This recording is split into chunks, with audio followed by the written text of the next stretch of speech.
instead of going over and occupying a country with force, we're going to go over and assist a country like the Peace Corps does, for example, but in such a bigger scale and such a bigger way. And so imagine, I mean, because if you think about it, and it's not going to happen overnight, right? This isn't something that is magically going to change the rest of the world overnight. But if we led the way in the way that we showed up, if we didn't show up with guns, if we just showed up with help, if we didn't show up with, we're going to take all of your resources, we're going to assassinate people, we're going to kill people, we're going to drone strike the shit out of your stuff. We have all this huge, massive amount of, you know, the ability to kill and murder and maim, but instead just we have this huge capacity to show up and just help.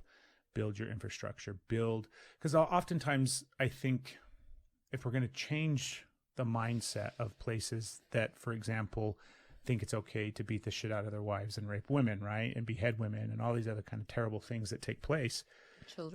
Children, right? If we show up. They do it to the men too.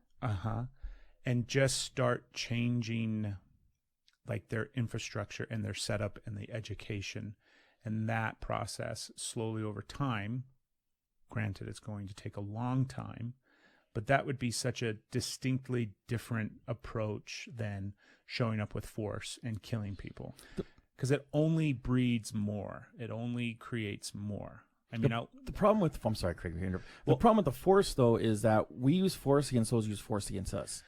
But the argument for that, Hawthorne, is because I cannot see a word, like if you come to my country and you kill my family, guess what, motherfucker? I'm putting on some fucking camouflage and the rest of my life is going to be devoted to fucking you up. Right. Period. And I'm going to raise everybody that comes after me that this country are some motherfuckers and we're going to do everything we can to fuck them up forever because they killed all of us. So that's what I'm going to do from this point forward.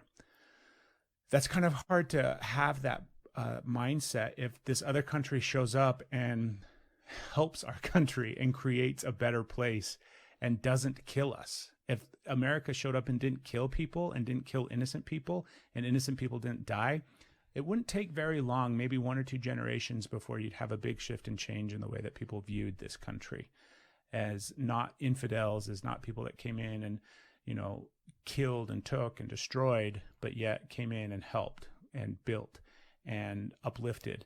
And we might not agree with the way that your culture runs and operates things, but we're going to help build an infrastructure. We're going to help do these different things. We're going to, you might think education is only for little boys. That's fine. Let's educate little boys. Or, we might give you access to the internet, all these kind of different things that I think would be so much more beneficial than coming in with force. Now, granted, this is the one slippery slope part of it in my mindset is that 70-30, 80-20 part of me is yeah, sometimes you just got to fuck some people up. Sometimes force is required. Right. And I hate that part. I for me, it feels like there is something that is going to have to change that part because otherwise I just feel like it breeds more and more and more and more. See, and that's a tough thing to change though, because when you do a peacekeeping mission, you go to some of these third country and they're there to kill the peacekeepers because they don't want to see that happen. They don't want to see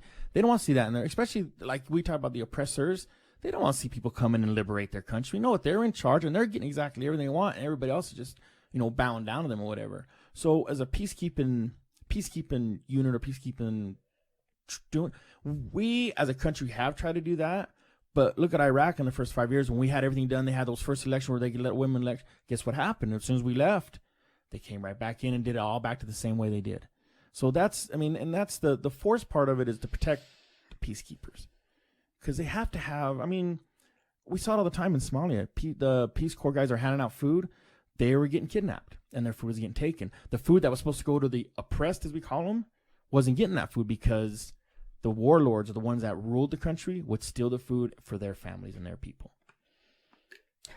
It's a slippery slope, though. You're right, because does it suck that you have to go in there and kill a bunch of people to get your point across?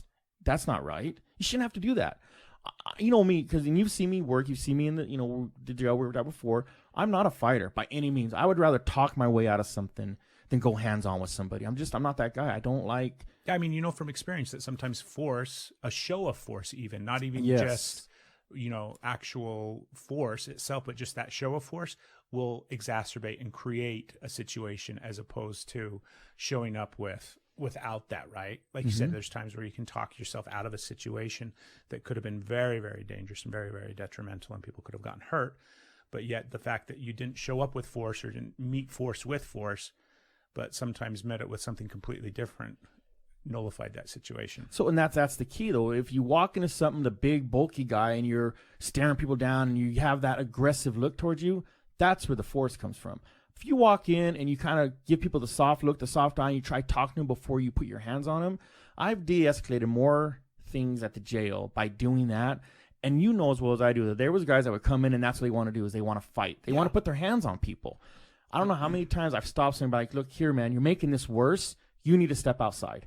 Let me handle this. You're just making things worse.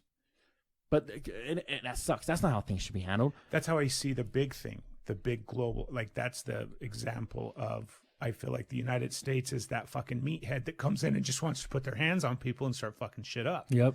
As opposed to being like, hey, let's try a different approach. We're like, well, that doesn't work. How do you know? Like, we've never done it. I love that. How do you know that doesn't work? We've never done it, right? Right. Our examples have always been, let's just go fuck some shit up, right? Because that's how it's always been done. Bomb first, going later. Yeah.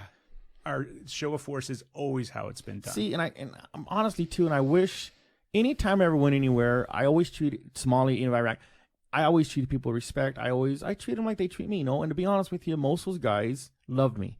Like, I didn't screw with them. Like, I even saw soldiers who would treat these Iraqis, because we had Iraqi work crews, they would treat them like dog shit. And I'm like, why would you do that?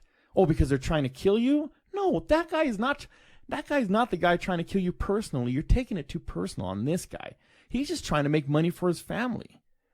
So I saw a lot of that too, where people just, I don't know why I can't get, even at the jail, why do you treat, I get it, they're criminals, they did some bad shit, 1% of them did, the rest of them just want to get in and get the hell out. Maybe it's 10%, but I never understood how someone could go in there not even knowing a person and you're just going to start treating them like shit. Or you're going to have that aggressive meathead attitude to where, get the fuck away from me, I don't want to talk to you.